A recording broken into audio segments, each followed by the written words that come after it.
ਵਾਹਿਗੁਰੂ ਸਾਹਿਬ ਜੀ।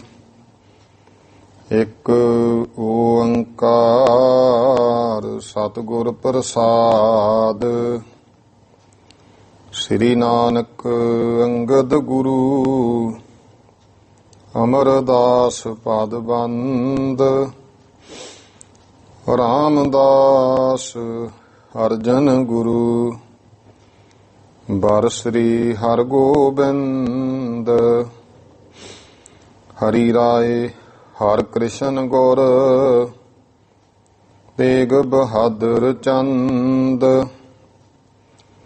ਦਸਵੇਂ ਗੋਬਿੰਦ ਸਿੰਘ ਗੁਰੂ ਨਮੋ ਚਰਨ ਅਰਬਿੰਦ। ਜਿਸਮਹਿ ਅੰਮ੍ਰਿਤ ਗਿਆਨ ਹੈ ਮਾਣਕ ਭਗਤ ਵੈਰਾਗ। ਸ੍ਰੀ ਗੁਰੂ ਗ੍ਰੰਥ ਸਾਹਿਬ ਉद्धਦ ਬੰਦੋਂ ਕਰ ਅਨੁਰਾਗ। ਖਾਲਸੋ ਹੋਵੇ ਖੁਦ ਖੁਦਾ ਜਿਮ ਖੂਬੀ ਖੂਬ ਖੁਦਾਏ। ਆਨ ਨਾ ਮੰਨੈ ਆਨ ਕੀ ਇੱਕ ਸੱਚੇ ਬਿਨ ਪਾਤਸ਼ਾਹੀ। ਸ੍ਰੀ ਗੁਰ ਸ਼ਬਦ ਕਮਾਏ ਜਿਨ ਜੀਤੇ ਪੰਚ ਵਿਕਾਰ। ਤਿਨ ਸੰਤਨ ਕੋ ਬੰਦਨਾ ਸਿਰ ਚਰਨਨ ਪਰ ਧਾਰ। ਏਕ ਓੰਕਾਰਾ ਸਤਿਗੁਰੂ ਤੇ ਪ੍ਰਸਾਦ ਸਚ ਹੋਏ।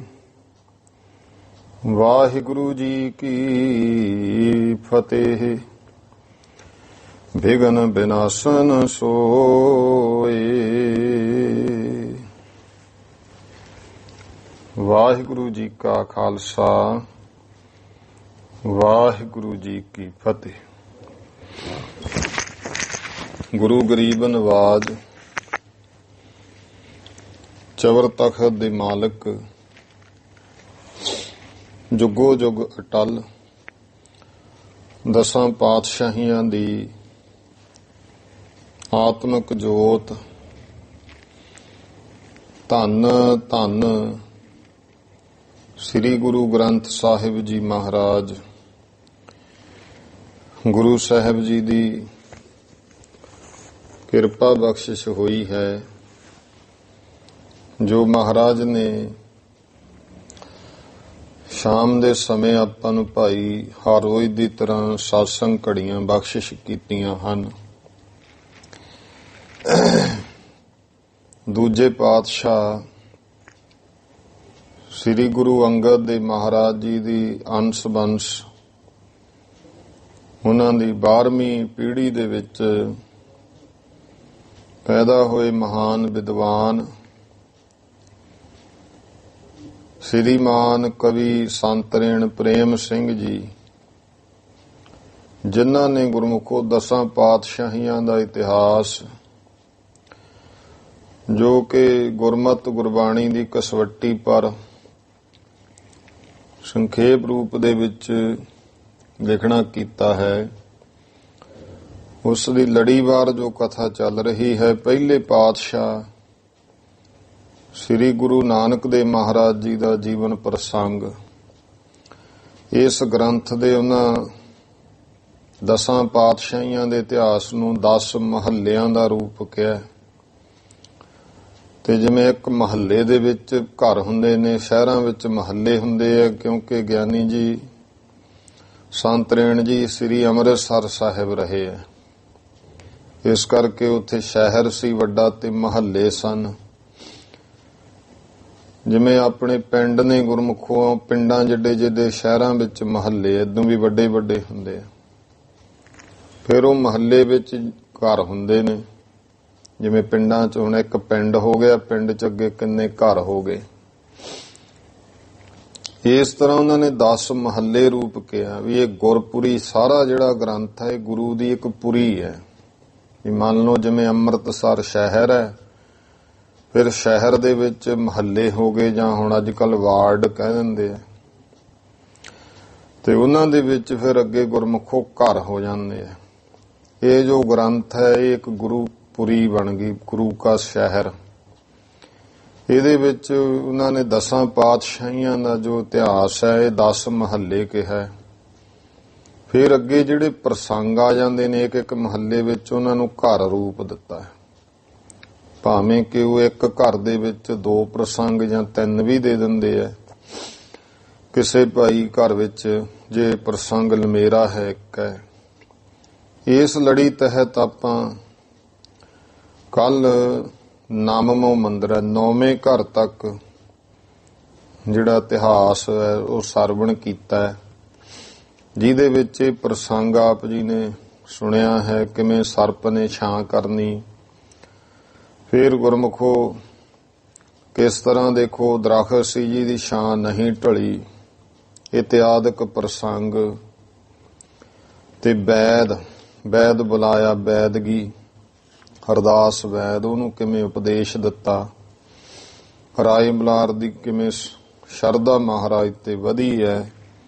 ਇਹ ਪ੍ਰਸੰਗ ਆਪਾਂ ਕੱਲ ਸਰਵਣ ਕੀਤੇ ਹੈ। ਆਓ ਹੁਣ ਅੱਗੇ 10ਵੇਂ ਘਰ ਦੇ ਪ੍ਰਸੰਗ ਉਹ ਸੰਤ ਰੇਣ ਜੀ ਦੱਸ ਰਹੇ ਨੇ। ਪ੍ਰੇਮ ਔਰ ਸਤਿਕਾਰ ਨਾਲ ਸਰਵਣ ਕਰੀਏ ਜੀ। ਸਤਨਾਮ ਸ੍ਰੀ ਵਾਹਿਗੁਰੂ ਸਾਹਿਬ ਜੀ। ਦੋਹਰਾ ਸ਼ਾਹੀ ਸੰਮਤ 15ਮੋ, ਜਬ ਆਇਓ ਜਗ ਮਾਹੇ। ਜੋ ਭਾਈ ਨਾਨਕ ਸ਼ਾਹੀ ਸੰਮਤ 15ਵਾਂ, ਭਾਵ ਗੁਰੂ ਨਾਨਕ ਦੇ ਪਾਤਸ਼ਾਹ ਮਹਾਰਾਜ ਜੀ 15ਵੇਂ ਸਾਲ ਹੋਏ ਹਨ। ਇਉਂ ਜਗਤ ਵਿੱਚ ਜਦੋਂ ਭਾਵੇਂ ਸੰਮਤ ਆਇਆ ਹੈ। ਸੰਤ ਰੇਣ ਕਹਿ ਪ੍ਰੇਮ ਹਰ, ਸੁਨਹੁ ਕਥਾ ਮਨ ਲਾਏ। ਸੰਤ ਰੇਣ ਪ੍ਰੇਮ ਸਿੰਘ ਜੀ ਕਹਿਣ ਲੱਗੇ ਕਿ ਹੇ ਬਾਬਾ ਪ੍ਰੇਮ ਸਿੰਘ ਬੇਦੀ, ਹੁਣ ਤੁਸੀਂ ਸਤਿਗੁਰਾਂ ਦੀ ਜੋ ਕਥਾ ਹੈ ਉਹ ਅੱਗੇ ਮਨ ਲਾ ਕੇ ਸੁਣੋ ਜੀ। ਚੌਪਈ ਸ੍ਰੀ ਗੁਰੂ ਨਾਨਕ ਜਗ ਕੇ ਰਾਏ। ਸ੍ਰੀ ਗੁਰੂ ਨਾਨਕ ਦੇਵ ਮਹਾਰਾਜ ਜਗਤ ਦੇ ਰਾਜਾ ਰੂਪ ਸਤਿਗੁਰੂ ਨਰਨ ਉਧਾਰਨ ਹੇਤ ਜਗ ਆਏ। ਲੋਕਾਂ ਦਾ ਉਧਾਰ ਕਰਨ ਵਾਸਤੇ ਜਗਤ ਦੇ ਵਿੱਚ ਆਏ। ਜੋ ਭਗਤਨ ਕੇ ਨਿਤ ਅਨੁਸਾਰੀ। ਜੋ ਭਾਈ ਗੁਰੂ ਨਾਨਕ ਸਾਹਿਬ ਪਰਮੇਸ਼ਰ ਰੂਪ ਆਪਣੇ ਭਗਤਾਂ ਦੇ ਹਮੇਸ਼ਾ ਹੀ ਅਨੁਸਾਰੀ, ਕਹੀਏ ਭਗਤਾਂ ਦੇ ਅਧੀਨ ਰਹਿਣ ਵਾਲੇ। ਕਿਰਪਾ ਸਿੰਧ ਤਬ ਬਿਰਦ ਸੰਭਾਰੀ। ਤੋ ਕਿਰਪਾ ਦੇ ਸਾਗਰ ਗੁਰੂ ਨਾਨਕ ਦੇ ਪਾਤਸ਼ਾਹ ਜੀ ਨੇ ਆਪਣੇ ਬਿਰਦ ਨੂੰ ਸੰਭਾਲਿਆ ਹੈ। ਮਾਤ ਪਿਤਾ ਪੂਰਬ ਤਪ ਕੀਨਾ। ਤੋ ਮਾਤਾ ਪਿਤਾ ਨੇ ਜੋ ਪਿਛਲਾ ਬਹੁਤ ਵੱਡਾ ਇਹ ਤਪ ਕੀਤਾ। ਹਮਕੋ ਚਾਹੀਏ ਇਨੋ ਪਸੀਨਾ। ਹੁਣ ਇਹ ਖੇਡ ਬਣਾਈ ਵੀ ਮਹਾਰਾਜ ਸੋਚਦੇ ਆ ਇਹਨਾਂ ਮਾਤਾ ਪਿਤਾ ਨੂੰ ਵੀ ਪ੍ਰਸੰਨ ਕਰਨਾ ਚਾਹੀਦਾ ਹੈ। ਅਸ ਵਿਚਾਰ ਔਰ ਫਿਰਨੇ ਲਾਗੇ। ਇਹ ਵਿਚਾਰ ਕਰਕੇ ਹਿਰਦੇ ਵਿੱਚ ਸਤਿਗੁਰੂ ਜੀ ਭਾਈ ਹੁਣ ਇੱਧਰ ਉੱਧਰ ਤੁਰਨ ਫਿਰਨ ਲੱਗੇ ਹਨ। ਹੋਏ ਪ੍ਰਸੰਨ ਪਿਤ ਮਾਤ ਸੁਭਾਗੇ। ਤੇ ਭਾਗਾਂ ਵਾਲੇ ਮਾਤਾ ਪਿਤਾ ਬਾਬਾ ਕਾਲੂ ਜੀ ਔਰ ਮਾਤਾ ਤ੍ਰਿਪਤਾ ਜੀ ਬਹੁਤ ਪ੍ਰਸੰਨ ਹੋਏ ਹਨ। ਰੁਚ ਸੋ ਖਾਨ ਪਾਨ ਕੋ ਕਰਹੀ। ਹੁਣ ਮਹਾਰਾਜ ਰੁਚੀ ਦੇ ਨਾਲ ਜੋ ਭਾਈ ਜਲ ਪਾਣੀ ਖਾਨ ਪਾਨ ਕਰਦੇ ਹਨ। ਬਸਨ ਪਹਿਨਾਏ ਹਰਖ ਔਰ ਧਰਹੀ। ਮਾਤਾ ਪਿਤਾ ਵਸਤਰ ਪਹਿਨਾਉਂਦੇ ਐ। ਮਹਾਰਾਜ ਸੋਹਣੇ ਵਸਤਰ ਪਹਿਨਦੇ ਨੇ ਤੇ ਮਾਤਾ ਪਿਤਾ ਭਾਈ ਹਿਰਦੇ ਵਿੱਚ ਬਹੁਤ ਖੁਸ਼ੀ ਧਾਰਦੇ ਹਨ। ਜਾਨਤ ਭੇ ਅਰੋਗਤ ਤਨ ਜਾਨਤ ਭੇ ਅਰੋਗਤ ਤਨ ਕੋ। ਹੁਣ ਇਹ ਜਾਣਦੇ ਮਾਤਾ ਪਿਤਾ ਇਸ ਤਰ੍ਹਾਂ ਸੋਚਦੇ ਐ ਵੀ ਸਾਡਾ ਪੁੱਤਰ ਜਿਹੜਾ ਹੈ ਸਰੀਰ ਕਰਕੇ ਅਰੋਗ ਹੈ, ਹੁਣ ਇਹਦਾ ਰੋਗ ਦੂਰ ਹੋ ਗਿਆ ਹੈ। ਦੀਨੋ ਦਾਨ ਅਥਿਤ ਨਰਨ ਕੋ। ਤਾਂ ਭਾਈ ਜਿਹੜੇ ਅਥਿਤੀ ਨੇ ਮੰਗਣ ਆਉਂਦੇ ਆ, ਇਸ ਖੁਸ਼ੀ ਵਿੱਚ ਮਾਤਾ ਪਿਤਾ ਸਤਿਗੁਰਾਂ ਦੇ ਉਹਨਾਂ ਮੰਗਣ ਵਾਲਿਆਂ ਨੂੰ ਦਾਨ ਕਰਦੇ ਹਨ। ਸ੍ਰੀ ਜਗ ਕੰਤ ਸਰਬ ਸੁਖ ਦਾਏ। ਜੋ ਭਾਈ ਸ੍ਰੀ ਗੁਰੂ ਨਾਨਕ ਦੇਵ ਮਹਾਰਾਜ ਜਗਤ ਦੇ ਪਤੀ ਸਰੂਪ, ਸਾਰੇ ਸੁੱਖਾਂ ਦੇ ਦਾਤੇ, ਬੇਦੀ ਬੰਦ ਦੇਖ ਸੁਖ ਪਾਏ।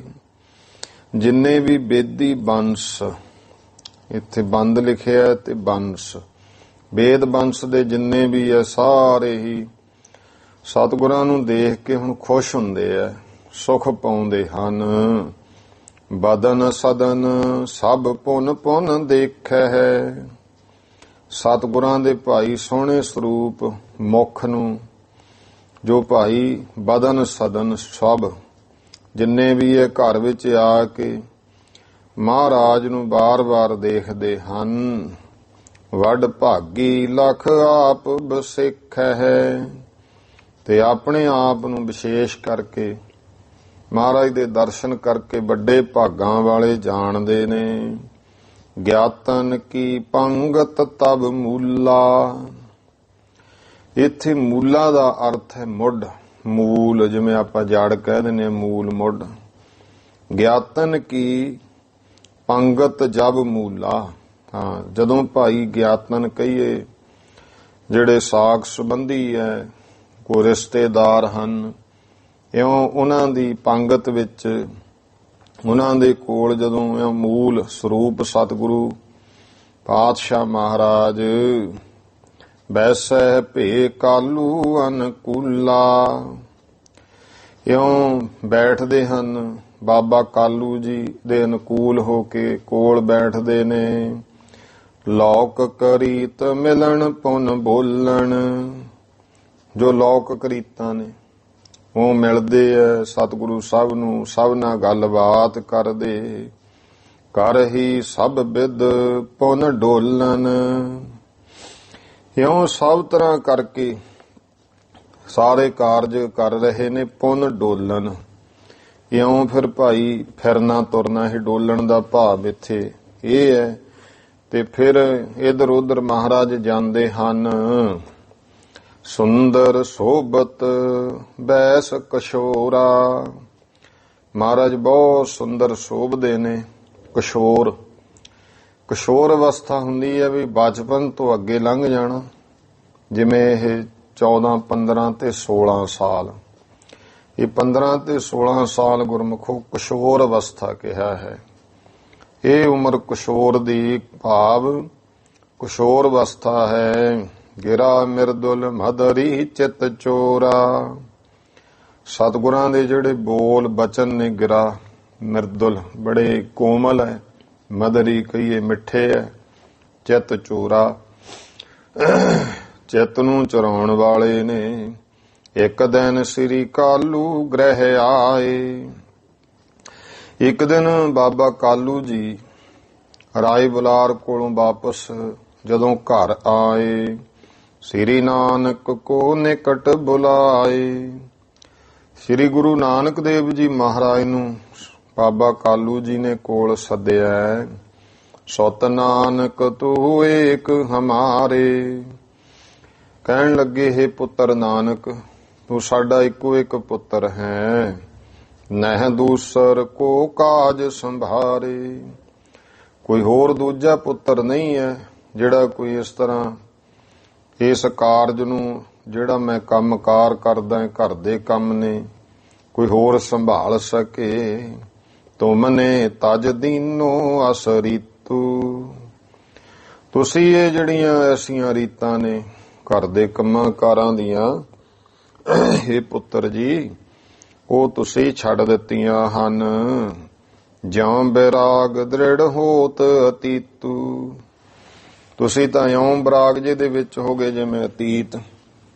ਕੋਈ ਤਿਆਗੀ ਪੁਰਸ਼ ਉਹ ਬਰਾਗ ਵਿੱਚ ਆ ਕੇ ਸਭ ਕੁਝ ਤਿਆਗ ਦਿੰਦਾ ਹੈ। ਕਹੋ ਗ੍ਰਸਤ ਸਿਉ ਕਿਉ ਬਨ ਆਵੇ। ਹੇ ਪੁੱਤਰ ਜੀ, ਇਹ ਜਿਹੜਾ ਕੁਝ ਤੁਸੀਂ ਕਰਦੇ ਹੋ ਇਹ ਦੱਸੋ ਗ੍ਰਸਤੀਆਂ ਨੂੰ ਕਿਵੇਂ ਬਣ ਆਵੇਗਾ। ਗ੍ਰਸਤੀ ਬੰਦੇ ਨੂੰ ਤਾਂ ਕੰਮਕਾਰ ਕਰਨਾ ਪੈਂਦਾ। ਤੁਸੀਂ ਕਦੇ ਕਿਸੇ ਸਾਧੂ ਸੰਤਾਂ ਦੀ ਸੰਗਤ ਵਿੱਚ ਜਾ ਬੈਠੇ ਹੋ, ਕਦੇ ਕਿਸ ਤਰ੍ਹਾਂ ਕਦੇ ਕਿਵੇਂ, ਇਹ ਗ੍ਰਸਤੀਆਂ ਨੂੰ ਕਿਵੇਂ ਬਣ ਆਵੇਗਾ। ਨਿਸ ਬਾਸੁਰ ਬਿਨ ਕਾਜ ਬਤਾਵੇ। ਤੁਸੀਂ ਤੇ ਪੁੱਤਰ ਜੀ ਦਿਨ ਰਾਤ ਬਿਨਾਂ ਹੀ ਕੰਮਕਾਰ ਤੋਂ ਬਤੀਤ ਕਰਦੇ ਹੋ। ਮੁਰ ਜੀਵਤ ਜੇ ਲੇਤ ਸੰਭਾਰੀ। ਜੇ ਤੁਸੀਂ ਮੇਰੇ ਜਿਉਂਦੇ ਜੀ ਇਸ ਤਰ੍ਹਾਂ ਕੰਮਕਾਰ ਸੰਭਾਲ ਲਵੋ। ਹਉ ਜਾਣਤ ਸੁਖ ਹੈ ਸੁਤ ਹੈ ਸੁਖਕਾਰੀ। ਕਹਿੰਦੇ ਫਿਰ ਮੈਂ ਜਾਣਾਂਗਾ ਕਿ ਜਿਹੜਾ ਮੇਰਾ ਪੁੱਤਰ ਹੈ ਬਹੁਤ ਸੁਖ ਦੇਣ ਵਾਲਾ ਹੈ। ਸ੍ਰੀ ਨਾਨਕ ਕਹਿ ਜਸ ਕਹੁ ਕਾਰੀ। ਸ੍ਰੀ ਗੁਰੂ ਨਾਨਕ ਦੇ ਮਹਾਰਾਜ ਕਹਿਣ ਲੱਗੇ, ਪਿਤਾ ਜੀ ਜਸ ਕਹੁ ਕਾਰੇ, ਜੈਸਾ ਤੁਸੀਂ ਕੰਮ ਕਹੋਗੇ ਹਮ ਕਰ ਹੈ ਰਾਵਰ ਅਨੁਸਾਰੇ। ਮੈਂ ਪਿਤਾ ਜੀ ਤੁਹਾਡੇ ਹੁਕਮ ਮੁਤਾਬਕ ਉਸੇ ਤਰ੍ਹਾਂ ਕਰਾਂਗਾ।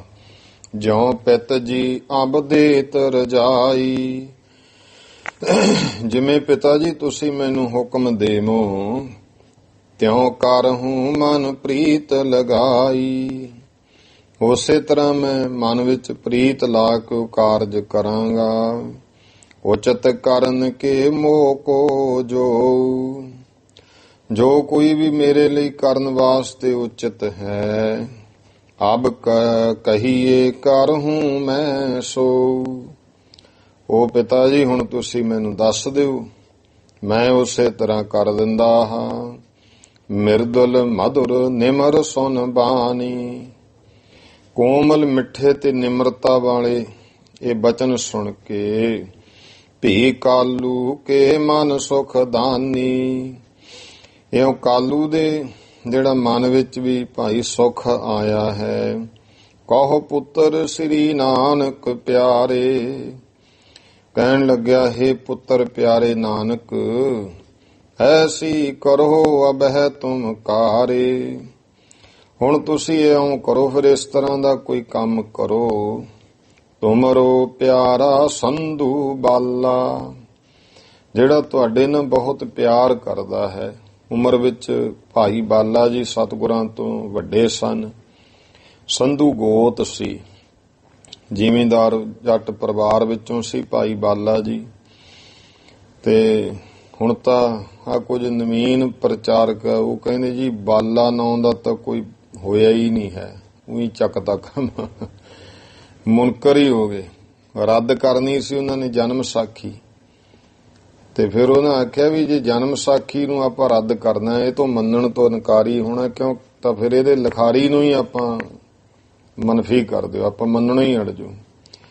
ਪਰ ਉਹਦਾ ਮਤਲਬ ਇਹ ਨਹੀਂ ਹੈ ਕਿ ਜੇ ਹੁਣ ਇਹ ਕੋਈ ਚੰਦ ਬੰਦੇ ਕਹਿ ਦੇਣਗੇ ਤੇ ਇਹਦੇ ਨਾਲ ਐਡਾ ਵੱਡਾ ਇਤਿਹਾਸਕ ਪਾਤਰ ਖਤਮ ਹੋ ਜਾਊਗਾ।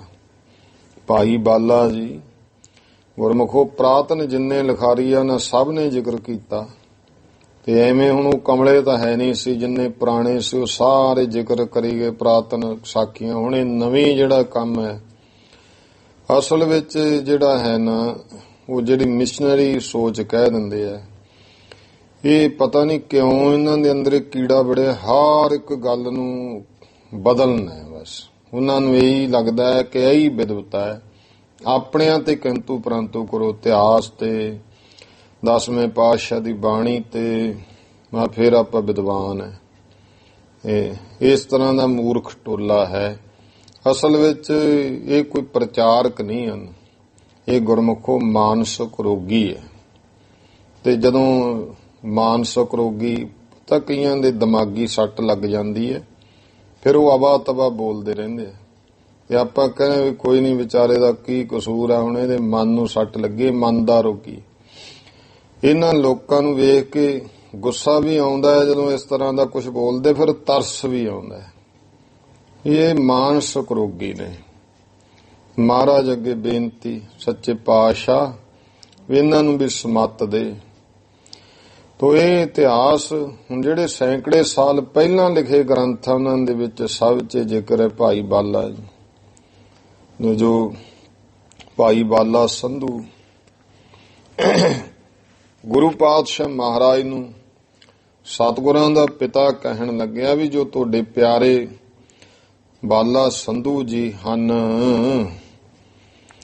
ਉੱਤਮ ਨੇਕ ਪੁਰਖ ਮਤ ਵਾਲਾ, ਬਹੁਤ ਚੰਗੇ ਨੇਕ ਔਰ ਉੱਤਮ ਪੁਰਖ ਨੇ, ਚੰਗੀ ਮਤ ਵਾਲੇ ਹਨ। ਤਿਸ ਕੋ ਰੱਖੋ ਆਪਣੇ ਪਾਸ, ਪੁੱਤਰ ਜੀ ਉਸ ਨੂੰ ਆਪਣੇ ਕੋਲ ਰੱਖੋ। ਕਰੋ ਵਪਾਰ ਲਿਹੋ ਧਨ ਰਾਸ, ਤੇ ਪੁੱਤਰ ਜੀ ਤੁਸੀਂ ਕੋਈ ਵਪਾਰ ਕਰੋ, ਚੰਗੀ ਪੂੰਜੀ ਧਨ ਖੱਟੋ। ਸ੍ਰੀ ਨਾਨਕ ਕਹਿ ਆਛੀ ਬਾਤਾ, ਸ੍ਰੀ ਗੁਰੂ ਨਾਨਕ ਦੇਵ ਮਹਾਰਾਜ ਕਹਿਣ ਲੱਗੇ, ਹਾਂ ਪਿਤਾ ਜੀ ਇਹ ਚੰਗੀ ਗੱਲ ਹੈ। ਬਾਲੇ ਕੋ ਅਬ ਲਿਆਵੋ ਤਾਤਾ, ਹੇ ਪਿਤਾ ਜੀ ਇਉਂ ਕਰੋ ਫਿਰ ਭਾਈ ਬਾਲਾ ਜਿਹੜਾ ਹੈ ਉਸ ਨੂੰ ਸੱਦ ਕੇ ਲਿਆਵੋ। ਭੇਜਿਓ ਦਾਸ ਬਾਲਾ ਤਬ ਆਇਓ, ਬਾਬਾ ਕਾਲੂ ਜੀ ਨੇ ਇੱਕ ਸੇਵਕ ਭੇਜਿਆ ਤੇ ਭਾਈ ਬਾਲਾ ਜੀ ਨੂੰ ਸੱਦਿਆ, ਉਹ ਆ ਗਏ। ਦੇ ਆਦਰ ਨਿਜ ਪਾਸ ਬਿਠਾਇਓ, ਤੇ ਆਦਰ ਦੇ ਕੇ ਆਪਣੇ ਕੋਲ ਬਿਠਾਇਆ ਹੈ। ਕਰ ਪ੍ਰਣਾਮ ਬਾਲਾ ਕਹਿ ਸੁਆਮੀ, ਤੇ ਪ੍ਰਣਾਮ ਕਰਕੇ ਭਾਈ ਬਾਲਾ ਜੀ ਬਾਬਾ ਕਾਲੂ ਜੀ ਨੂੰ ਕਹਿਣ ਲੱਗੇ, ਜੀ ਮਮ ਕੋ ਬੁਲਵਾਇਓ ਕਿਤ ਕਾਮੀ, ਇਹ ਮੈਨੂੰ ਦੱਸੋ ਕਿਸ ਕੰਮ ਲਈ ਬੁਲਾਇਆ ਹੈ। ਕਹਿ ਕਾਲੂ ਬਾਲਾ ਜੀ ਸੁਣੀਏ, ਬਾਬਾ ਕਾਲੂ ਜੀ ਕਹਿਣ ਲੱਗੇ ਕਿ ਹੇ ਭਾਈ ਬਾਲਾ ਜੀ ਸੁਣੋ। ਸ੍ਰੀ ਨਾਨਕ ਲਾਇਕ ਬਹੁ ਗੁਣੀਏ, ਇਹ ਪੁੱਤਰ ਮੇਰਾ ਨਾਨਕ ਬਹੁਤ ਲਾਇਕ ਹੈ, ਜਾਣ ਲਓ। ਇਸ ਕੇ ਨਾਮ ਤਜਾਰਤ ਕਰ ਹੈ, ਮੈਂ ਚਾਹੁੰਦਾ ਵੀ ਮੈਂ ਇਹਦੇ ਨਾਮ ਤੇ ਵਪਾਰ ਸ਼ੁਰੂ ਕਰਾਂ। ਅਬ ਬਿਮਾਸ਼ਤਾ ਤੁਮ ਕੋ ਧਰ ਹੈ, ਪਰ ਜਿਹੜਾ ਵਪਾਰ ਦਾ ਬੰਦੋਬਸਤ ਹੁੰਦਾ, ਬਿਮਾਸ਼ਤਾ ਕਹਿੰਦੇ ਨੇ ਜਿਹੜਾ ਸਾਰਾ ਬੰਦੋਬਸਤ ਕਰਨਾ। ਭਾਈ ਬਾਲਾ ਜੀ ਤੁਸੀਂ ਵੱਡੇ ਹੋ ਉਮਰ ਵਿੱਚ, ਸਿਆਣੇ ਹੋ, ਇਹਨਾਂ ਉਮਰ 'ਚ ਵੱਡੇ। ਹੁਣ ਪਿਤਾ ਤਾਂ ਉਸ ਹਿਸਾਬ ਨਾਲ ਹੀ ਸੋਚਦਾ ਵੀ ਉਮਰ ਹਜੇ ਵੱਡੀ ਉੱਤੇ ਉੱਤੇ ਸਿਆਣਾ ਹੋ, ਤੁਸੀਂ ਵੱਡੇ ਹੋ ਤੇ ਜਿਹੜਾ ਵਪਾਰ ਦਾ ਬੰਦੋਬਸਤ ਹੈ ਉਹ ਤੁਹਾਨੂੰ ਲਾਉਂਦੇ ਹਾਂ, ਤੁਸੀਂ ਕਰਨਾ ਹੈ। ਕਹਿ ਬਾਲਾ ਧਨ ਭਾਗ ਹਮਾਰੇ, ਭਾਈ ਬਾਲਾ ਜੀ ਕਹਿਣ ਲੱਗੇ ਵੀ ਬਾਬਾ ਕਾਲੂ ਜੀ ਮੇਰੇ ਬਹੁਤ ਚੰਗੇ ਭਾਗ ਨੇ, ਮੈਂ ਸ੍ਰੀ ਨਾਨਕ ਨਿਤ ਅਨੁਸਾਰੇ। ਕਿਉਂਕਿ ਭਾਈ ਬਾਲਾ ਜੀ ਗੁਰਮੁਖੋ ਸਾਧੂ ਸਰੂਪ ਸੀ ਤੇ ਮਹਾਰਾਜ ਕੋਲੇ ਰੋਜ਼ ਆ ਕੇ ਬਹਿਣਾ ਤੇ ਗੁਰੂ ਸਾਹਿਬ ਨੂੰ ਕਹਿਣਾ ਜੀ ਸੁਣਾਓ ਕੋਈ ਰੱਬ ਘਰ ਦੀ। ਇਸ ਕਰਕੇ ਉਹ ਉਸ ਭਾਵਨਾ ਦੇ ਸਨ। ਮੈਂ ਤਾਂ ਕਹਿੰਦੇ ਹਮੇਸ਼ਾ ਗੁਰੂ ਨਾਨਕ ਦੇਵ ਮਹਾਰਾਜ ਦੇ ਹੁਕਮ ਵਿੱਚ ਅਨੁਸਾਰ ਹਾਂ। ਦੋਹਰਾ ਦੇ ਸਿੱਖਿਆ ਬਹੁ ਵਿਧਨ ਕੀ, ਸ੍ਰੀ ਕਾਲੂ ਸੁਖ ਪਾਏ। ਬਹੁਤ ਤਰ੍ਹਾਂ ਦੀ ਸਿੱਖਿਆ ਭਾਵ ਸਮਝਾ ਬੁਝਾਇਆ ਸਾਰੀ ਗੱਲ। ਇਹ ਕਹਿ ਕੇ ਬਾਬਾ ਕਾਲੂ ਜੀ ਨੇ ਸੁਖ ਪਾਇਆ, ਆਨੰਦ ਖੁਸ਼ੀ ਪਾਈ ਹੈ। ਲੈ ਥੈਲੀ ਮਾਇਆ ਘਨੀ, ਸ੍ਰੀ ਨਾਨਕ ਕੋ ਦਾਏ। ਤੇ ਉਹ ਥੈਲੀ ਮਾਇਆ ਦੀ ਉਹਨਾਂ ਸਮਿਆਂ ਵਿੱਚ ਭਾਈ ਸੰਤੋਖ ਸਿੰਘ ਜੀ ਨੇ ਲਿਖਿਆ ਹੈ 20 ਰਜਤਪਣ। ਰਜਤਪਣ ਗੁਰਮੁਖੋ ਚਾਂਦੀ ਦੇ ਰੁਪਈਏ ਨੂੰ ਕਹਿੰਦੇ ਆ, ਜਿਵੇਂ ਆਪਾਂ ਅੱਜ ਕੱਲ ਦੀ ਭਾਸ਼ਾ ਵਿੱਚ 20 ਰੁਪਈਏ ਕਹਿ ਦਿੰਦੇ ਆ। ਪੁਰਾਣੇ ਸਮਿਆਂ ਵਿੱਚ ਰਜਤਪਣ ਕਿਹਾ ਹੁੰਦਾ ਸੀ, ਚਾਂਦੀ ਦੇ ਹੁੰਦੇ ਸਨ। ਤੋ 20 ਜਿਹੜੇ ਹਨ ਉਹ ਥੈਲੀ ਸਤਿਗੁਰਾਂ ਨੂੰ ਦਿੱਤੀ ਹੈ। ਸ੍ਰੀ ਨਾਨਕ ਕੋ ਦਾਏ, ਗੁਰੂ ਨਾਨਕ ਦੇ ਪਾਤਸ਼ਾਹ ਨੂੰ ਦੇ ਦਿੱਤੀ। ਚੌਪਈ ਅਬ ਦੋਨੋਂ ਲਵਪੁਰ ਕੋ ਜਾਓ, ਕਿਹਾ ਇਉਂ ਕਰੋ ਹੁਣ ਦੋਵੇਂ ਤੁਸੀਂ ਲਾਹੌਰ ਨੂੰ ਜਾਵੋ। ਨਫੇ ਬੰਦ ਬਟ ਸੌਦਾ ਲਿਆਓ, ਕੋਈ ਚੰਗਾ ਨਫੇ ਵਾਲਾ ਜਿਹੜਾ ਹੈ ਨਾ, ਉਹ ਸੌਦਾ ਵੱਟ ਕੇ ਲੈ ਕੇ ਆਓ। ਸੌਦਾ ਕਰੀਏ ਖਰਾ ਵਿਚਾਰੀ।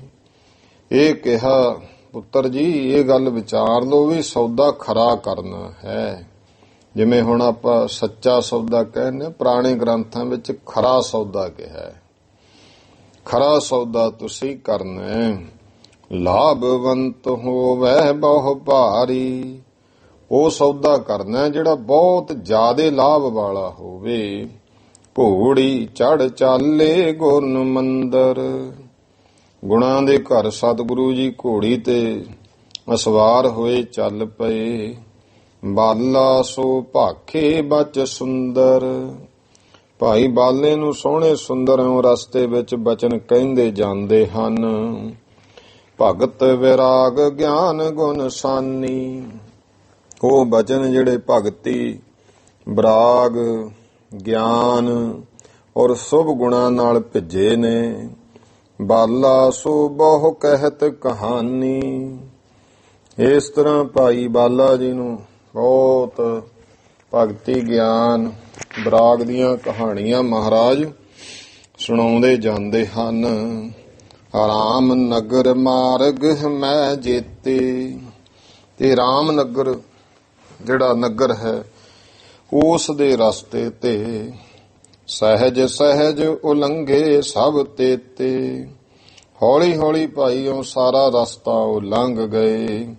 ਚਲਤ ਚਲਤ ਆਇਓ ਇੱਕ ਕਾਨਨ। ਚਲਦਿਆਂ ਚਲਦਿਆਂ ਇੱਕ ਜੰਗਲ ਆ ਗਿਆ ਹੈ। ਤਾਹੂ ਬਿਲੋਕਤ ਸ੍ਰੀ ਕਵਲਾਨਨ। ਉਸ ਨੂੰ ਮਹਾਰਾਜ ਕਵਲਾਨਨ, ਕਵਲ ਨੈਣ ਵਾਲੇ ਸਤਿਗੁਰੂ ਜੀ ਇਉਂ ਵੇਖਣ ਲੱਗੇ ਹਨ। ਸੁੰਦਰ ਆਸ਼ਰਮ ਏਕ ਨਿਹਾਰੀ। ਬਹੁਤ ਸੋਹਣਾ ਸੁੰਦਰ ਜੰਗਲ ਵਿੱਚ ਇੱਕ ਆਸ਼ਰਮ ਵੇਖਿਆ। ਜਹ ਤਪੀਸ਼ ਤਪ ਤਾਪਹਿ ਭਾਰੀ। ਜਿੱਥੇ ਬੜੇ ਤਪ ਕਰਨ ਵਾਲੇ ਤਪੀਸ਼ਵਰ, ਉਹ ਭਾਈ ਵੱਡਾ ਤਪ ਕਰ ਰਹੇ ਹਨ। ਸਭ ਕੋ ਇੱਕ ਮਹੰਤ ਸੋ ਕੈਸਾ। ਸਾਰਿਆਂ ਦੇ ਵਿੱਚ ਉਹਨਾਂ ਸੰਤਾਂ ਵਿੱਚ ਇੱਕ ਉਹਨਾਂ ਦਾ ਮੁਖੀ ਮਹੰਤ ਹੈ, ਬੜਾ ਅਚਰਜ। ਗਿਰ ਬਾਸ ਪਰ ਸ਼ੰਭੂ ਜੈਸਾ। ਜਿਵੇਂ ਕਹਿੰਦੇ ਓਵੇਂ ਵੀ ਕੈਲਾਸ਼ ਪਰਬਤ ਤੇ ਸ਼ੰਭੂ ਆਪ ਸ਼ਿਵ ਭਗਵਾਨ ਬੈਠਾ ਹੋਵੇ ਸੋਭਦਾ ਹੈ, ਇਉਂ ਹੈ ਉਹ। ਹੇ ਬਾਲਾ ਮੈਂ ਸਭ ਹੀ ਜਾਣੀ। ਤੇ ਸਤਿਗੁਰਾਂ ਨੇ ਅੰਤਰਜਾਮਤਾ ਧਿਆਨ ਮਾਰ ਕੇ, ਗੁਰੂ ਦੇ ਤਾਂ ਪਰਮੇਸ਼ਰ ਦੇ ਤਾਂ ਗੁਰਮੁਖ ਸਭ ਕੁਝ ਹੀ ਧਿਆਨ ਵਿੱਚ ਹੀ ਹੈ ਨਾ। ਕੌਣ ਭੁੱਖਾ, ਕੌਣ ਰੱਜ ਗਿਆ, ਕਿਹਨੇ ਕਿੰਨਾ ਛਕ ਲਿਆ। ਭਾਈ ਬਾਲਿਆ, ਮੈਂ ਸਭ ਤਰ੍ਹਾਂ ਕਰਕੇ ਜਾਣ ਲਿਆ ਹੈ। ਬਹੁਤ ਦਿਨ ਕੇ ਭੂਖੇ ਮਨ ਮਾਨੀ। ਇਹ ਮੈਂ ਮਨ ਵਿੱਚ ਮੰਨ ਲਿਆ ਹੈ, ਜਿਹੜੇ ਸਾਧੂ ਬੈਠੇ ਆ ਨਾ, ਇਹ ਬਹੁਤ ਦਿਨਾਂ ਦੇ ਭੁੱਖੇ ਹਨ। ਰੁੱਤ ਸਿਆਲ ਕੋ ਬਸਨ ਨੈਨ ਪਰ। ਫਿਰ ਸਿਆਲ ਦੀ ਰੁੱਤ ਆ ਗਈ, ਇਹਨਾਂ ਕੋਲੇ ਉਹਨੇ ਹੁਣ ਬਸਤਰ ਵੀ ਨਹੀਂ ਹਨ। ਮਿਲੇ ਵਪਾਰੀ ਰਸਤੇ ਮੈਂ ਬਰ। ਆਪਾਂ ਆਏ ਆ ਵਪਾਰ ਕਰਨ ਵਾਸਤੇ।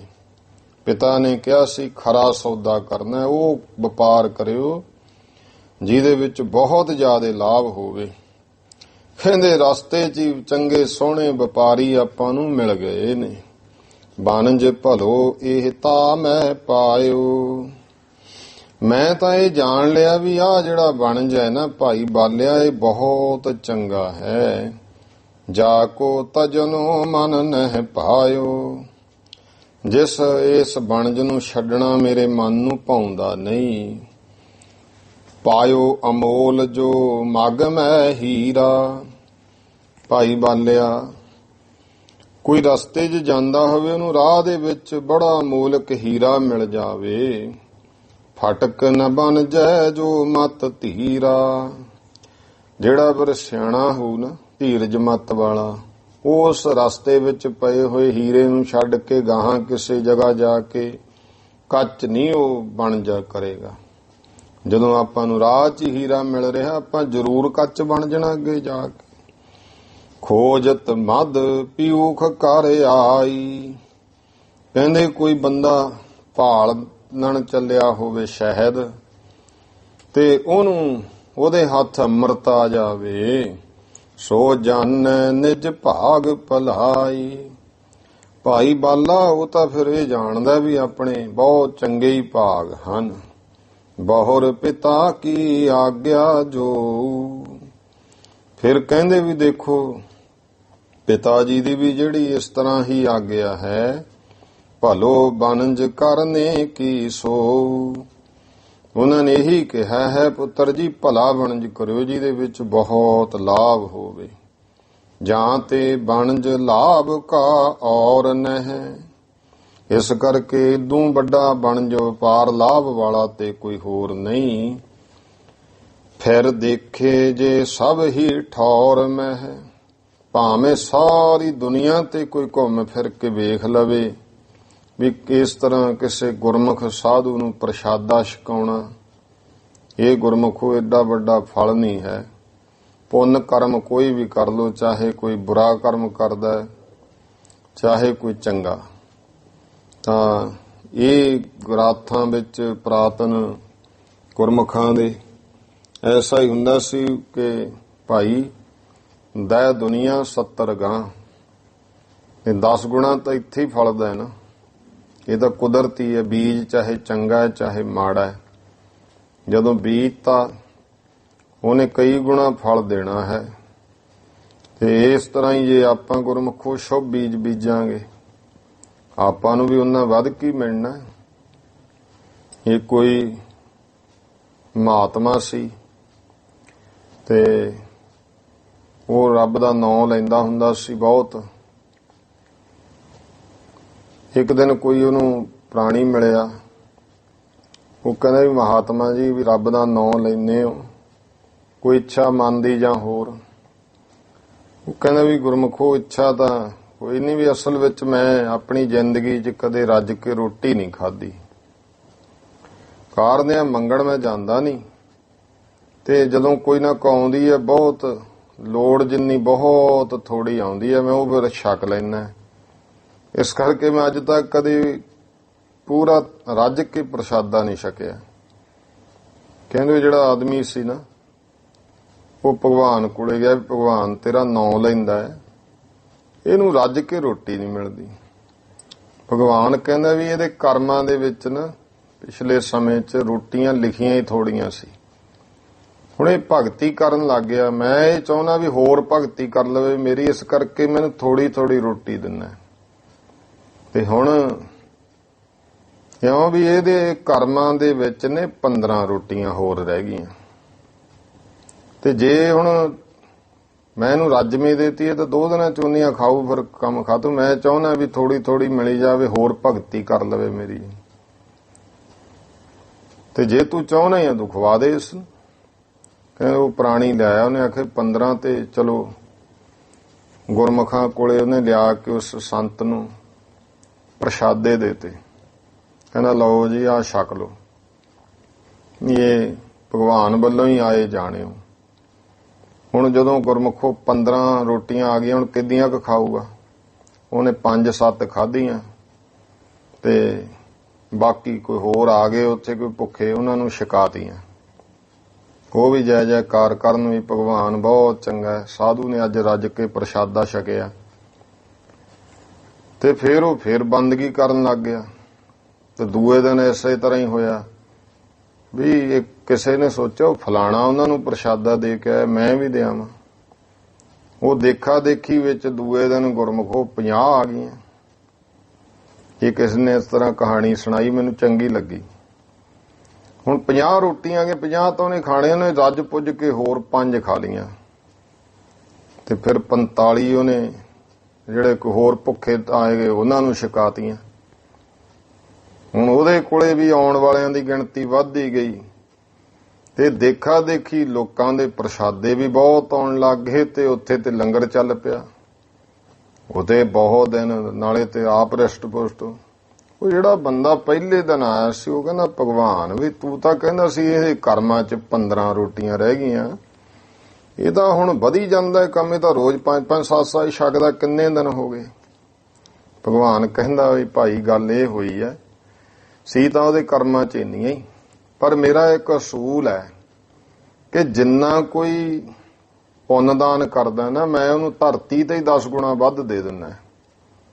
ਇਹ ਹੁਣ ਇਹਨੇ ਪਹਿਲੇ ਦਿਨ 5 ਹੋਰਾਂ ਨੂੰ ਛਕਾਤੀਆਂ ਤੇ ਕਰਮਾਂ ਦੀਆਂ ਸੀ 15 ਜੇ ਤਾਂ ਉਦਾਂ ਹੀ ਛਕ ਲੈਂਦਾ ਫਿਰ ਤਾਂ ਖੇਡ ਖਤਮ ਸੀ।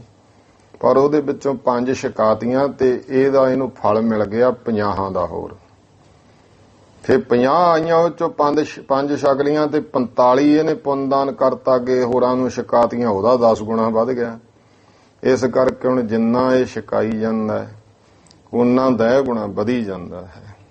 ਇਹ ਗੁਰਮੁਖੋ ਜਦੋਂ ਆਪਾਂ ਧਰਮ ਵਿੱਚ ਜਾਂ ਗੁਰੂ ਘਰ ਦੇ ਵਿੱਚ 2 4 5 ਪ੍ਰਸ਼ਾਦੇ ਆਉਂਦੇ ਹਨ, ਇਹ ਜਾਣੋ ਵੀ ਪ੍ਰਮਾਤਮਾ ਜੇ 5 ਪ੍ਰਸ਼ਾਦੇ ਆਪਾਂ ਗੁਰੂ ਘਰ ਲਿਆਂਦੇ, 2 ਲਿਆਂਦੇ, 1 ਲਿਆਂਦਾ, ਜਾਂ ਉਹਦਾ ਇਹ ਜਾਣੋ ਕਿ 10 ਦਾ ਉਹਨੇ ਗਾਹਾਂ ਰੱਬ ਨੇ ਉਦੋਂ 10 ਗੁਣਾ ਪ੍ਰਬੰਧ ਤੁਹਾਡਾ ਹੋਰ ਕਰਤਾ। ਇਹ ਮਾਲਕ ਦੀ ਕਿਰਪਾ ਹੈ। ਇਸ ਕਰਕੇ ਇਹ ਬਹੁਤ ਵੱਡਾ ਪੁੰਨ ਫਲ ਹੈ ਤੇ ਗੁਰੂ ਸਾਹਿਬ ਕਿਰਪਾ ਕਰਨ। ਮਹਾਰਾਜ ਕਹਿਣ ਲੱਗੇ, ਜਾਂ ਤੇ ਬਣਜ ਲਾਭ ਕਾ ਔਰ ਨਹਿ, ਫਿਰ ਦੇਖੇ ਜੇ ਸਭ ਹੀ ਠੌਰ ਮਹਿ। ਇਹਦੇ ਵਰਗਾ ਲਾਭ ਕੋਈ ਬਣਜ ਵਪਾਰ ਹੋਰ ਨਹੀਂ ਲਾਭ ਵਾਲਾ। ਸਾਰੇ ਕੋਈ ਭਾਵੇਂ ਜਗ੍ਹਾ ਘੁੰਮ ਕੇ ਦੇਖ ਲਵੇ, ਇਹ ਮਾਇਆ ਅਬ ਇਸ ਹੈ ਚੜਾਵੈ ਹੈ। ਭਾਈ ਬਾਲਾ ਜਿਹੜੀ ਮਾਇਆ ਹੈ ਉਹ ਕਰਦੇ ਵੀ ਆਪਾਂ ਹੁਣ ਇਹਨਾਂ ਸਾਧੂਆਂ ਗੁਰਮੁਖਾਂ ਨਾਮ ਜਪਣ ਵਾਲਿਆਂ ਨੂੰ ਚੜਾ ਦਿੰਦੇ ਹਾਂ। ਅਸਨ ਬਸਨ ਤੇ ਇਹ ਸੁਖ ਪਾਵੈ ਹੈ। ਇਹਦੇ ਨਾਲ ਅੰਨ ਪਾਣੀ ਤੇ ਬਸਤਰ ਵਗੈਰਾ ਲੈ ਆਉਣਗੇ ਤੇ ਸੁਖ ਪਾ ਲੈਣਗੇ। ਅਸ ਸੁਨ ਕਰ ਬਚ ਸਤ ਗੁਰ ਘੇਰੇ। ਐਸੇ ਭਾਈ ਬਚਨ ਗੁਰੂ ਸਾਹਿਬ ਦੇ ਸੁਣ ਕੇ, ਧਨ ਦੀਨੋ ਬਾਲਾ ਬਿਨ ਦੇਰੇ।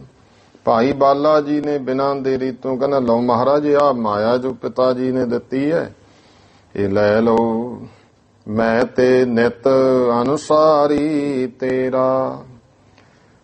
ਭਾਈ ਬਾਲਾ ਜੀ ਕਹਿਣ ਲੱਗੇ, ਮਹਾਰਾਜ ਮੈਂ ਤੇ ਹਮੇਸ਼ਾ ਹੀ ਤੁਹਾਡਾ ਅਨੁਸਾਰੀ ਹੁਕਮ ਵਿੱਚ ਹਾਂ। ਪਿਤਾ ਸਾਥ ਤੁਮ ਕਰਹੁ ਨਬੇਰਾ। ਹਾਂ ਮਹਾਰਾਜ, ਆਪਣੇ ਪਿਤਾ ਬਾਬਾ ਕਾਲੂ ਜੀ ਨਾਲ ਤੁਸੀਂ ਨਿਬੇੜਾ ਕਰ ਲਿਓ, ਜਵਾਬ ਤੁਸੀਂ ਦੇ ਦਿਓ। ਸਤਿਗੁਰ ਤੇ ਕਰ ਥੈਲੀ ਤਬ ਹੀ। ਸਤਿਗੁਰੂ ਪਾਤਸ਼ਾਹ ਮਹਾਰਾਜ ਇਉਂ ਉਹ ਥੈਲੀ ਜਿਹੜੀ ਹੈ, ਕਿਹਾ ਭਾਈ ਬਾਲਿਆ ਇਹਨਾਂ ਨੂੰ ਦੇ ਦੇ।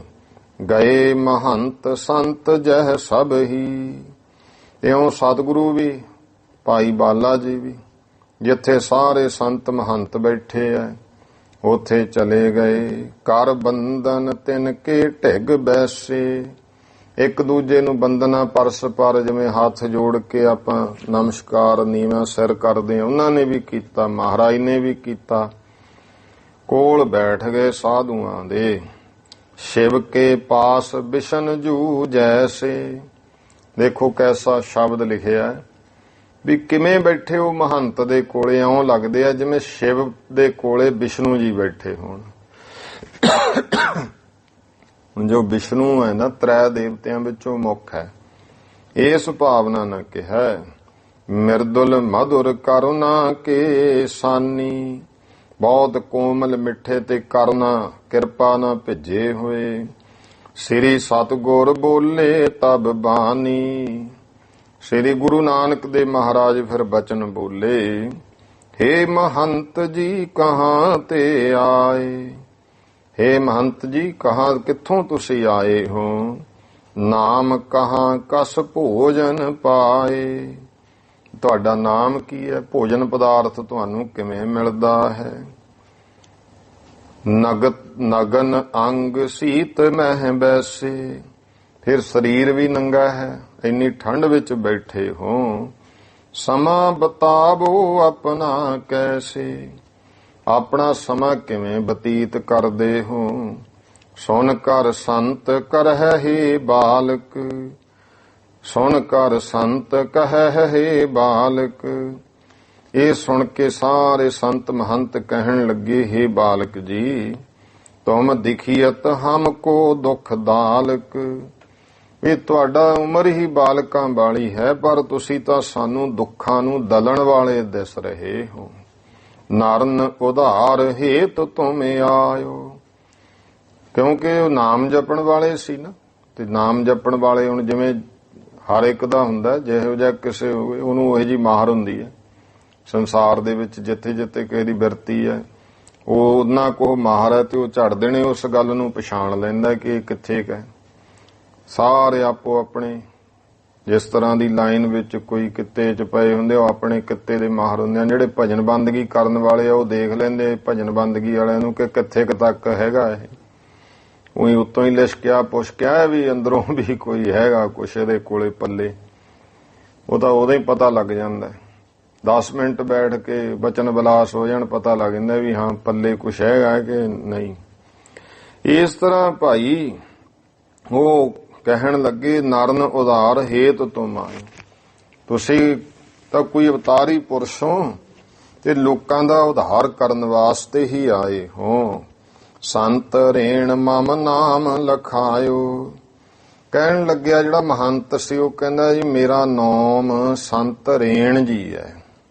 ਰੇਣ ਉਹ ਉਹਦਾ ਨਾਮ ਸੀ। ਤੇ ਹੁਣ ਕਈ ਵਾਰ ਨਾ ਐਸਾ ਦੇਖੋ, ਹਰ ਇੱਕ ਚਾਹੇ ਕੋਈ ਭਗਤ ਹੈ, ਗੁਰਮੁਖ ਹੈ, ਉਹ ਸਤਿਕਾਰਯੋਗ ਹੈ। ਫਿਰ ਖਾਸ ਕਰ ਜਿਨ੍ਹਾਂ ਦੀ ਬਾਣੀ 15 ਭਗਤਾਂ ਦੀ ਸ੍ਰੀ ਗੁਰੂ ਗ੍ਰੰਥ ਸਾਹਿਬ ਜੀ ਦੇ ਵਿੱਚ ਦਰਜ ਹੈ, ਉਹ ਸਤਿਕਾਰਯੋਗ ਨੇ। ਪਰ ਕੁਝ ਜਿਹੜੇ ਆ ਜਦੋਂ ਹੱਦ ਤੋਂ ਅੱਗੇ ਕੋਈ ਗੱਲ ਜਾਂਦੀ ਹੈ, ਉਹ ਮਾੜੀ ਹੁੰਦੀ ਹੈ। ਜਿਵੇਂ ਪਹਿਲਾਂ ਆਪਾਂ ਗੱਲ ਕੀਤੀ ਵੀ ਜਿਹੜੇ ਆਪਣੇ ਆਪ ਨੂੰ ਕੁਝ ਕਬੀਰ ਪੰਥੀ ਕਹਾਉਂਦੇ ਆ, ਉਹਨਾਂ ਨੇ ਇਹੋ ਜਿਹੀਆਂ ਕਹਾਣੀਆਂ ਬਣਾ ਲਈਆਂ ਵੀ ਗੁਰੂ ਨਾਨਕ ਦੇਵ ਮਹਾਰਾਜ ਨੇ ਕਬੀਰ ਨੂੰ ਗੁਰੂ ਧਾਰਿਆ। ਪਰ ਜੇ ਗੁਰਬਾਣੀ ਦਾ ਸਾਰੀ ਦਾ ਅਧਿਐਨ ਕਰੋ, ਗੁਰੂ ਨਾਨਕ ਦੇਵ ਪਾਤਸ਼ਾਹ ਪਰਮੇਸ਼ਰ ਰੂਪ ਹੈ, ਸਾਰੇ ਉਸ ਦੀ ਭਗਤੀ ਕਰਨ ਵਾਲੇ ਭਗਤ ਹੈ। ਤੇ ਇਸੇ ਤਰ੍ਹਾਂ ਹੁਣ ਇੱਕ ਦਿਨ ਕਿਸੇ ਨੇ ਮੈਨੂੰ ਭੇਜਿਆ ਤੇ ਉਹ ਨਾਲ ਫੋਟੋ ਭੇਜੀ। ਇਹਦੇ 'ਚ ਵੀ ਜਿਨ੍ਹਾਂ ਨੂੰ ਭੋਜਨ ਛਕਾਇਆ ਸੀ ਨਾ, ਜਿਹੜੇ ਮੁਖੀ ਸਨ, ਉਹ ਭਗਤ ਰਵਿਦਾਸ ਜੀ ਸੀ।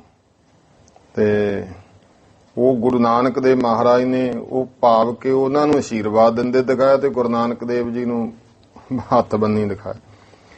ਤੇ ਇਹਦੇ ਨਾਲ ਕੀ ਹੁੰਦਾ ਵੀ ਇਹ ਲੋਕ ਉਹ ਨੇ ਜਿਹੜੇ ਅਸਲ ਵਿੱਚ ਜਿਹੜਾ ਹੈ ਨਾ, ਇਹ ਲੜਾਈ ਕਰਾਉਣ ਵਾਲਾ ਮਹਿਕਮਾ। ਇਹ ਕਿਸੇ ਨਾ ਕਿਸੇ ਤਰ੍ਹਾਂ ਐਵੇਂ ਇਹੋ ਜਿਹੀਆਂ ਬਣਾ ਲਓ। ਇਤਿਹਾਸ ਵਿੱਚ ਕਿਤੇ ਜ਼ਿਕਰ ਨਹੀਂ ਆਉਂਦਾ ਕਿ ਇਸ ਚੂੜਕਾਣੇ ਵੱਲ ਕਦੇ ਭਗਤ ਰਵਿਦਾਸ ਜੀ ਆਏ ਹੋਣ। ਉਹ ਤਾਂ ਗੁਰਮੁਖ ਕੰਸੀ ਰਹੇ। ਇਸ ਕਰਕੇ ਗੁਰੂ ਨਾਨਕ ਦੇਵ ਪਾਤਸ਼ਾਹ ਮਹਾਰਾਜ ਜੀ ਜਿਨ੍ਹਾਂ ਨੂੰ ਮਿਲੇ, ਪ੍ਰਾਤਨ ਜਿਨ੍ਹਾਂ ਇਤਿਹਾਸਕਾਰ ਨੂੰ ਲਿਖਦੇ ਨੇ ਕਿ ਉਹ ਜਿਹੜੇ ਮਹੰਤ ਸਨ, ਉਹਨਾਂ ਦਾ ਨਾਮ ਸੀ ਸੰਤ ਰੇਣ ਜੀ। ਤੇ ਉਹ ਉਹਨਾਂ ਨੇ ਆਪਣਾ ਨਾਮ ਦੱਸਿਆ ਹੈ, ਪੂਰਬ ਦਿਸ ਤੇ ਹਮ ਚੱਲ ਆਏ। ਵੀ ਅਸੀਂ ਪੂਰਬ ਦਿਸ਼ਾ ਵੱਲੋਂ, ਭਾਵ ਜਿੱਧਰੋਂ ਚੜ੍ਹ ਰਿਹਾ ਹੈ ਨਾ ਸੂਰਜ, ਇਸ ਪਾਸੇ ਅਸੀਂ ਚੱਲ ਕੇ ਆਏ ਹਾਂ। ਪਰਾ ਲਬਦ ਇਹ ਠਾਂ ਠਹਿਰਾਏ। ਬਾਰਿਸ਼ ਸ਼ੁਰੂ ਹੋ ਗਈ ਆ, ਜੰਗਲ ਵਿੱਚ ਆਸ਼ਰਮ ਪੇ ਸੀ। ਇਹ ਪਰਾ ਲਬਦ ਸੀ ਸਾਡੀ ਇੱਥੇ ਦੀ, ਇਸ ਕਰਕੇ ਇਸ ਜਗ੍ਹਾ ਤੇ ਰੁਕ ਗਏ। ਸ਼ਰਧਾ ਪ੍ਰੇਮ ਸਾਥ ਜੋ ਦੇਵਹਿ। ਕਹਿੰਦੇ ਵੀ ਮਹਾਰਾਜ ਜਿਹੜਾ ਕੋਈ ਸ਼ਰਧਾ ਪ੍ਰੇਮ ਨਾਲ ਸਾਨੂੰ ਕੋਈ ਦੇ ਜਾਂਦਾ ਹੈ, ਅੰਨ ਬਸਨ ਹਮ ਤਿਸ ਤੇ ਲੇਵਹਿ, ਉਹਦੇ ਕੋਲੋਂ ਅਸੀਂ ਅੰਨ ਬਸਤਰ ਇਤਿਆਦਿਕ ਲੈ ਲੈਂਦੇ ਹਾਂ। ਨਤਰ ਆਪ ਹਮ ਕਰਹਿ ਨ ਜਾਚਨ। ਤੇ ਅਸੀਂ ਉਹ ਸਾਧੂਆਂ ਵਿੱਚੋਂ ਹਾਂ। ਇਹ ਸਾਡੀ ਸਾਧੂਆਂ ਸਾਡੇ ਇਸ ਗਰੁੱਪ, ਜਿਵੇਂ ਆਪਾਂ ਕਹਿੰਦੇ ਮੰਡਲੀ ਦੀ ਰੀਤੀ ਹੈ ਵੀ ਨਹੀਂ, ਅਸੀਂ ਆਪ ਕਿਸੇ ਕੋਲੇ ਮੰਗਣ ਨਹੀਂ ਜਾਂਦੇ ਹਾਂ। ਮਤ ਸੰਤੋਖ ਰੇ ਬਿਖੈ ਹਮ ਰਾਚਨ। ਜੋ ਸੰਤੋਖ ਵਾਲੀ ਮਤ ਵਿੱਚ ਅਸੀਂ ਰਚੇ ਹੋਏ ਹਾਂ। ਹਿਰਦੈ ਪ੍ਰਸੀਦੇ ਸੁਖ ਕਰ ਰਖਤੇ। ਇਉਂ ਹਿਰਦੇ ਚੋਂ ਇਸ ਤਰ੍ਹਾਂ ਅਸੀਂ ਹਿਰਦੈ ਪ੍ਰਸੀਦੇ ਸੁਖ ਕਰ ਰਖਤੇ। ਤੇ ਇਹ ਹਿਰਦੇ ਤੋਂ ਅਸੀਂ ਪ੍ਰਸੰਨ ਰਹਿੰਦੇ ਹਾਂ ਤੇ ਜੋ ਮਿਲ ਜਾਂਦਾ ਉਹਨੂੰ ਅਸੀਂ ਸੁੱਖ ਆਨੰਦ ਕਰਕੇ ਮੰਨਦੇ ਹਾਂ। ਕਰਹਿ ਮੁਕਤ ਕਿਰਪਾ ਜਿਸ ਪਿਖ ਤੇ। ਤੇ ਸਤਿਗੁਰੂ ਪਾਤਸ਼ਾਹ ਮਹਾਰਾਜ ਉਹਨਾਂ ਰਿਖੀਆਂ ਨੂੰ, ਇਹਦੇ ਅਰਥ ਇਹ ਵੀ ਕਰ ਸਕਦੇ, ਹਿਰਦੈ ਪ੍ਰਸੀਦੇ ਸੁਖ ਕਰ ਰਿਖ, ਤੇ ਉਹਨਾਂ ਰਿਖੀਆਂ ਨੂੰ ਵੇਖ ਕੇ ਮਹਾਰਾਜ ਹਿਰਦੇ ਤੋਂ ਪ੍ਰਸੰਨ ਹੋਏ। ਕਰਹਿ ਮੁਕਤ ਕਿਰਪਾ ਜਿਸ ਪਿਖ ਤੇ ਜਿਹਨੂੰ ਭਾਈ ਸਤਿਗੁਰੂ ਜੀ ਕਿਰਪਾ ਦੀ ਨਜ਼ਰ ਨਾਲ ਵੇਖ ਲੈਂਦੇ ਨੇ, ਉਸ ਨੂੰ ਭਾਈ ਮੁਕਤ ਕਰ ਦਿੰਦੇ ਹਨ, ਕਿਰਪਾ ਕਰ ਦਿੰਦੇ ਹਨ। ਘਰ ਤੇ ਧਨ ਧਰ ਅਗਰ ਮਹੰਤਾ, ਆਪਣੇ ਹੱਥੋਂ ਸਤਿਗੁਰੂ ਜੀ ਨੇ ਉਹ ਫਿਰ ਮਹੰਤ ਅੱਗੇ ਧਨ ਰੱਖ ਦਿੱਤਾ। ਅਸਨ ਬਸਨ ਲੇਵੋ ਸੁਖਵੰਤਾ, ਐ ਸੁੱਖਾਂ ਵਾਲਿਓ ਮਹਾਰਾਜ ਕਹਿੰਦੇ ਆਓ ਕਰੋ, ਆ ਧਨ ਤੁਸੀਂ ਰੱਖੋ, ਇਹਦੇ ਨਾਲ ਅੰਨ ਵਸਤਰ ਲੈ ਲਿਓ। ਹਮਨੇ ਤੁਮਰੀ ਸਭ ਬਿਦ ਜਾਨੀ, ਅਸੀਂ ਤੁਹਾਡੀ ਸਾਰੀ ਹਾਲਤ ਨੂੰ ਮਹਾਰਾਜ ਕਹਿੰਦੇ ਜਾਣ ਲਿਆ ਹੈ। ਕਰਤ ਨ ਜਾਚਨ ਜੋ ਗੁਣ ਹਾਨੀ, ਤੁਸੀਂ ਮੰਗਦੇ ਨਹੀਂ ਹੋ, ਜਿਹੜਾ ਮੰਗਣਾ ਹੈ ਉਹ ਗੁਣਾਂ ਦਾ ਹਾਨ ਕਰ ਦਿੰਦਾ, ਗੁਣਾਂ ਨੂੰ ਘਟਾ ਦਿੰਦਾ। ਕਿਉਂਕਿ ਜੇ ਕਿਸੇ ਕੋਲੋਂ ਮੰਗੀਏ ਉਹਨੂੰ ਫਿਰ ਉਹਨੇ ਪੁੰਨ ਵੀ ਦੇਣੇ ਪੈਣੇ ਆ ਨਾ, ਐਵੇਂ ਤਾਂ ਨਹੀਂ ਹੈ। ਜਿਹਨੇ ਹੁਣ ਲਿਆ ਕੇ ਕੁਛ ਦਿੱਤਾ, ਮੰਗਣ ਚਲਿਆ ਗਿਆ। ਬਿਨ ਜਾਚੇ ਸਾਦਰ ਸੋ ਦੇਈ, ਬਿਨਾਂ ਮੰਗੇ ਤੋਂ ਜਿਹੜਾ ਕੋਈ ਆਦਰ ਸਤਿਕਾਰ ਨਾ ਦੇ ਦੇਵੇ। ਤਾਂ ਕੋ ਰੁਚ ਸੋ ਅਚਨ ਕਰੇ, ਅਸੀਂ ਵੇਖ ਲਿਆ ਵੀ ਤੁਸੀਂ ਉਹ ਫਿਰ ਰੁਚੀ ਸਹਿਤ ਪ੍ਰੇਮ ਨਾਲ ਉਸ ਤੋਂ ਲੈ ਕੇ ਛਕ ਲੈਂਦੇ ਹੋ। ਅਬ ਹੈ ਪਠਾਏ ਸ੍ਰੀ ਕਰਤਾਰਾ, ਤੇ ਹੁਣ ਇਹ ਜਾਣੋ ਵੀ ਸ੍ਰੀ ਕਰਤਾਰ ਨੇ ਹੀ ਸਾਨੂੰ ਭੇਜਿਆ ਹੈ। ਲੈ ਕਰ ਸੁਖ ਸੋ ਕਰੋ ਆਹਾਰਾ, ਐ ਸੰਤੋ ਆ ਲਓ ਧਨ ਤੇ ਤੁਸੀਂ ਸੁਖ ਆਨੰਦ ਨਾਲ ਭੋਜਨ ਪਾਣੀ ਆਪਣਾ ਰਸਦ ਲਿਆ ਕੇ ਕਰ ਲਓ। ਕਹਿ ਮਹੰਤ ਲਗ ਬੈ ਸੁਕੁਲੀਨੰ, ਮਹੰਤ ਕਹਿਣ ਲੱਗਿਆ ਸੰਤ ਰੇਣ ਵੀ ਉਮਰ ਛੋਟੀ ਐ ਤੇ ਬੜੀ ਉੱਚੀ ਕੁੱਲ ਵਾਲੇ ਹਨ। ਤੁਮ ਵਿਵਹਾਰ ਸੋ ਜਨਕ ਅਧੀਨੰ, ਤੁਹਾਡਾ ਜਿਹੜਾ ਵਿਵਹਾਰ ਹੈ ਨਾ ਇਹ ਤਾਂ ਬਹੁਤ ਵੱਡੀ ਕੁੱਲ ਵਾਲਿਆਂ, ਉੱਚੀ ਕੁੱਲ ਵਾਲਿਆਂ ਵਾਂਗੂ ਜਿਵੇਂ ਜਨਕ ਅਧੀਨ, ਜਨਕ ਵਰਗਾ ਹੈ। ਪਠਿਓ ਕਾਜ ਕਿਹ ਤੋਹੇ ਵਿਚਾਰੀ, ਤੇ ਦੂਜਾ ਭਾਵ ਹੈ ਜਨਕ ਸੋਏ ਜਿਨ ਜਾਣਿਆ। ਇਹ ਵੀ ਹੈ ਕਿ ਜੋ ਸਾਰਿਆਂ ਨੂੰ ਜਾਣਨ ਵਾਲਾ। ਪਠਿਓ ਕਾਜ ਕਿਹ ਤੋਹੇ ਵਿਚਾਰੀ, ਉਸ ਪਰਮਾਤਮਾ ਨੇ ਕਿਸੇ ਕਾਰਜ ਵਾਸਤੇ ਤੁਹਾਨੂੰ ਵਿਚਾਰ ਕੇ ਭੇਜਿਆ ਹੈ। ਜਾਹੇ ਛੂਸ ਤੋ ਰਿਸ ਨਹਿ ਧਾਰੀ, ਛੂਸ ਨਾਮ ਹੈ ਖਾਲੀ ਤੇ ਰਿਸ ਨਾਮ ਹੈ ਗੁੱਸੇ ਦਾ। ਤੇ ਜਿਹੜਾ ਕੋਈ ਖਾਲੀ ਚਲਿਆ ਜਾਵੇ ਰਿਸ ਨੇ ਧਾਰੀ, ਉਹਦੇ ਤੇ ਗੁੱਸਾ ਨਹੀਂ ਧਾਰਦੇ। ਸੁਨੋ ਸੰਤ ਮੈਂ ਪਿਤਾ ਨਦੇਸਾ, ਮਹਾਰਾਜ ਕਹਿੰਦੇ ਹੈ ਸੰਤ ਪੁਰਸ਼ੋ ਮੇਰੇ ਪਿਤਾ ਦਾ ਮੈਨੂੰ ਇਹ ਨਿਰਦੇਸ਼ ਹੈ। ਸੋ ਕੀਨੋ ਜਿਸ ਲਾਭ ਵਿਸ਼ੇਸ਼ਾ, ਕਿ ਪੁੱਤਰ ਉਹ ਵਪਾਰ ਕਰੀ ਜਿਹਦੇ ਵਿੱਚ ਵਿਸ਼ੇਸ਼ ਲਾਭ ਹੋਵੇ। ਮੁਝ ਸੋ ਕਹਿਓ ਬਨੰਜ ਸ਼ੁਭ ਕਰੀਏ, ਮੈਨੂੰ ਕਿਹਾ ਵੀ ਪੁੱਤਰ ਜੀ ਸ਼ੁਭ ਬਨੰਜ ਕਰਨਾ ਹੈ। ਜਾਂ ਤੇ ਅਨੰਤ ਨ ਭਲੋ ਵਿਚਰੀਏ, ਇਸ ਕਰਕੇ ਮੈਂ ਆਹ ਜਿਹੜਾ ਕਾਰਜ ਕੀਤਾ ਇਹਦੇ ਨਾਲੋਂ ਮੈਨੂੰ ਹੋਰ ਕੋਈ ਭਲਾ ਨਹੀਂ ਲੱਗਿਆ ਹੈ। ਬਾਣੀ ਸੁਣੀ ਸਧੀਰ ਮਹੰਤਾ, ਇਉਂ ਧੀਰਜ ਸਹਿਤ ਬਚਨ ਬਾਣੀ ਸਤਿਗੁਰਾਂ ਦੀ ਮਹੰਤ ਨੇ ਸੁਣੀ ਹੈ।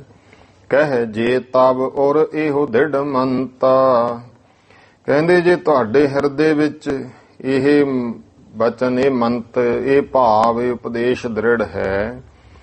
ਲੈ ਜਾਵੋ ਧਨ ਨਿਜ ਕਹਿ ਨਗਰੀ, ਇਉਂ ਕਰੋ ਫਿਰ ਆ ਧਨ ਤੁਸੀਂ ਲੈ ਜਾਵੋ ਇਸ ਤਰ੍ਹਾਂ ਨਗਰ ਵਿੱਚ। ਬਸਨ ਰਸਤ ਆਨ ਦੇਹੋ ਸਗਰੀ, ਵੀ ਸਾਨੂੰ ਇਹਦੇ ਬਸਨ, ਇਹਦੇ ਬਸਤਰ ਤੇ ਰਸਤ ਲਿਆ ਕੇ ਦੇ ਦਿਓ। ਸੁਣ ਕਰ ਸੰਤਨ ਕੀ ਗੁਰਬਾਣੀ, ਇਹ ਸੁਣ ਕੇ ਉਹਨਾਂ ਸੰਤ ਪੁਰਸ਼ਾਂ ਦੀ ਗੁਰੂ ਸਾਹਿਬ ਜੀ ਨੇ ਬੋਲ ਬਾਣੀ ਬੇਨਤੀ ਸੁਣੀ। ਚੂੜ ਕਾਣ ਮਹਿਗੇ ਖੁਨ ਖਾਨੀ, ਖੁਨ ਦੀ ਜਗ੍ਹਾ ਇੱਥੇ ਗੁਣ। ਚੂੜ ਕਾਨ ਮਹਿਗੇ ਗੁਣ ਖਾਨੀ, ਗੁਣਾਂ ਦੀ ਖਾਨ ਸਤਿਗੁਰੂ ਜੀ ਫਿਰ ਚੂਹੜ ਕਾਣੇ ਨਗਰ ਗਏ ਐ। ਅਸਨ ਬਸਨ ਲੈ ਚਰਨ ਚਵਾਏ, ਤੇ ਅਸਨ ਬਸਨ ਇਤਿਆਦਿਕ ਜਿਹੜਾ ਹੈ ਸਾਰਾ ਕੁਝ ਮਹਾਰਾਜ ਨੇ ਲੈ ਲਿਆ ਹੈ। ਸੰਤ ਰੇਣ ਕੇ ਪਾਸ ਲਿਆਏ। ਉਹ ਜਿਹੜਾ ਮਹੰਤ ਸੀ ਸੰਤਾਂ ਦਾ, ਸੰਤ ਰੇਣ, ਉਹਦੇ ਕੋਲ ਲੈ ਆਏ। ਸਭੀ ਸਮਾਜ ਮਹੰਤ ਅਗਾਰੀ। ਸਾਰਾ ਸਾਜੋ ਸਮਾਨ ਉਸ ਮਹੰਤ ਦੇ ਅੱਗੇ ਧਰ ਬੈਸੇ ਸੇਵਕ ਸੁਖਕਾਰੀ। ਇਉਂ ਭਾਈ ਸੇਵਕਾਂ ਨੂੰ ਸੁੱਖ ਦੇਣ ਵਾਲੇ ਸਤਿਗੁਰੂ ਜੀ ਉਹਦੇ ਅੱਗੇ ਧਰ ਕੇ ਬੈਠ ਗਏ। ਦੀਜੈ ਆਇਸ ਹੋਏ ਰਸੋਈ। ਤੇ ਕਹਿੰਦੇ ਹੁਕਮ ਦੇਵੋ ਤਾਂ ਕਿ ਅੰਨ ਪਾਣੀ ਤਿਆਰ ਹੋਵੇ। ਵੀ ਤੁਸੀਂ ਆਪਣੇ ਸੇਵਕਾਂ ਨੂੰ, ਮਹੰਤ ਨੂੰ ਕਿਹਾ ਵੀ ਹੁਕਮ ਕਰ ਦਿਓ। ਅਚੈ ਸੰਤ ਪੁਨ ਓਢੈ ਲੋਈ। ਨਾਲੇ ਤਾਂ ਇਹ ਸੰਤ ਅੰਨ ਪਾਣੀ ਛਕ ਲੈਣ, ਨਾਲੇ ਲੋਈ ਬਸਤਰ ਤਨ ਤੇ ਓੜ ਲੈਣ। ਸੋਰਠਾ ਸੁਨ ਮਹੰਤ ਮੰਦ ਮਤਵੰਤ। ਕਹੀ ਗਿਰਾ ਜਗ ਕੰਤ ਸੋ। ਬਹੁਤ ਉੱਚੀ ਮੱਤ ਵਾਲੇ ਉਸ ਮਹੰਤ ਸੰਤ ਰੇਣ ਜੀ ਨੇ ਇਹ ਸੁਣ ਕੇ ਫਿਰ ਭਾਈ ਜਗ ਕੰਤ ਨੂੰ ਬਚਨ ਬੇਨਤੀ ਕੀਤੀ। ਜਗ ਕੰਤ ਸ੍ਰੀ ਗੁਰੂ ਨਾਨਕ ਦੇ ਪਾਤਸ਼ਾਹ ਨੂੰ। ਕਰ ਅਚ ਵਹਿੰਗੇ ਸੰਤ ਤੁਮ ਗਮਨੋ ਘਰ ਆਪਣੇ। ਇਸ ਤਰ੍ਹਾਂ ਕਰ ਅਚ ਵਹਿੰਗੇ ਸੰਤ ਤੁਮ ਗਮਨੋ ਘਰ ਆਪਣੇ।